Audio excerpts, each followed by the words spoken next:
Nabalot naman ng lungkot ang burol ng batang namatay matapos tamaan ng sumpak sa kanilang bahay sa Naik, Cavite. Ang naarestong suspect sa pamamaril, nasampahan na ng reklamong homicide. May news to go si Jay Sabale live. Jay.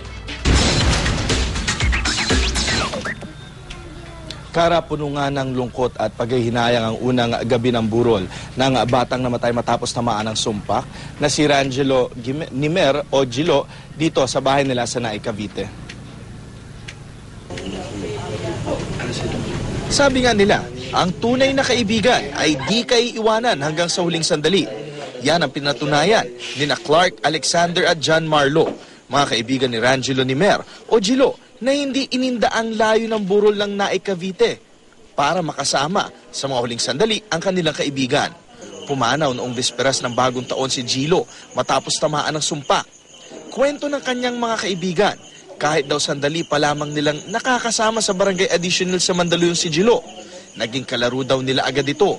Kaya naman, di raw nila makakalimutan ang kanilang kaibigan. Anong mamimiss nyo kay... Yung mga niya, yakap niya sa amin. Halik niya. Bakit? Halikan daw niyan eh. Kasi po, pag nakikita niya po ako sabi niya po, Budi, Pakis. Po, wala na po eh. Kasi po, wala na po siya. Iniwan niya na po kami. Hindi na po namin siya makikita eh. Sa unang gabi ng kanyang lamay dito sa Naik, magdamag na nagbantay ang mga mahal sa buhay ni Gilo. Paano pag magbabagong taon, tuwing magbabagong taon, hindi tayo makakapagsaya. Gawa ng maalala natin yung ako.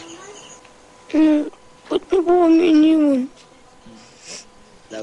May mensahe naman ang ama ni Gilo sa naarestong sospek sa krimen. Hindi pa rin po ako kontento kung homicide lang kasi magagawa pa rin ang paraan yun.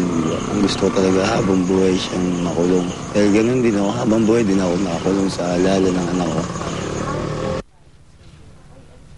Nasampahan na ng kasong homicide ang suspect sa pamamaril at wala pang tiyak na date kung kailan nga ililibing itong si Gilo dahil hinintay pa ang pagdating ng ilang mga kamag-anak. Dagdag pasanin din ang problemang pinansyal dahil nga katatapos lang na kontrata sa trabaho ng ama ni Gilo. Kara? Yes, Jay, isang katanungan lamang. Itong sinampahan ng kasong homicide, umamin ba siya na siya talaga yung nagpaputok nitong sumpak na nakatama dito sa bata?